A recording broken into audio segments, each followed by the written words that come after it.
Hey, what's going on, guys? It's Goose, and I got another video for you, and this is going to be another New Orleans Breakers video. Yeah, did one last night, and this one's going to be yesterday.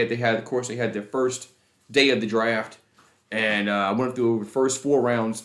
In the first video, this one I'm just going to go over the rest of the rounds for yesterday was round 5 through 12. So, of course, they got rounds today. It's like 30 rounds in this draft, so. You got to draft the whole team. There got to be a lot of rounds. Anyway, so the first 5, 6, and 7 were offensive tackles. I'm not going to go over them too much. Round 5 was Paul Adams, an offensive tackle out of Missouri. Then you had Darnell Green. Round 6, offensive tackle out of Minnesota. And then Marquise Lewis, an offensive tackle out of West Virginia. So the first 5 through 7 rounds, you had to take offensive tackles. So they determine each round you had to take a certain position. So anyway, round number 8 was the cornerback position as they picked Adonius Alexander, a cornerback from Virginia Tech. He for his career he had 7 interceptions for his career, and he had 125 total tackles for his career with Virginia Tech. So we'll see what these guys do. We'll see what these guys can do in the USFL.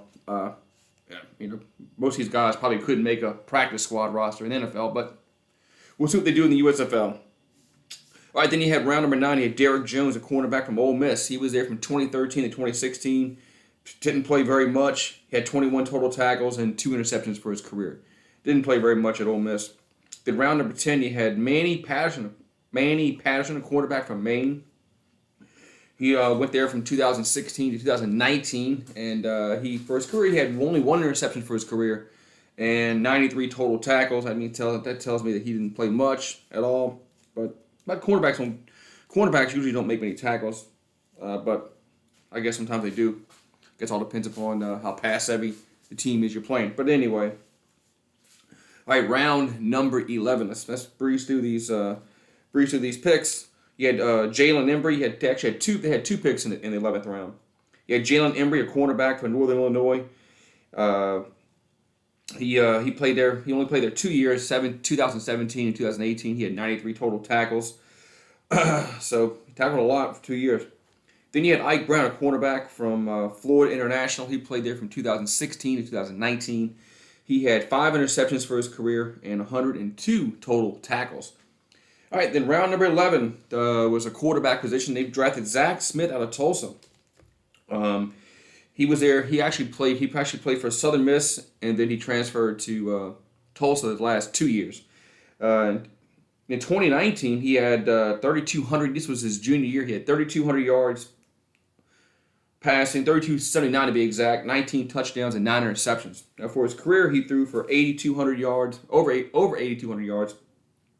53 touchdowns and 34 interceptions. So, be interesting to see, is it Slaughter or is it going to be Zach Smith? Who's going to be the quarterback for the New Orleans Breakers? Who's going to be, calling the signals?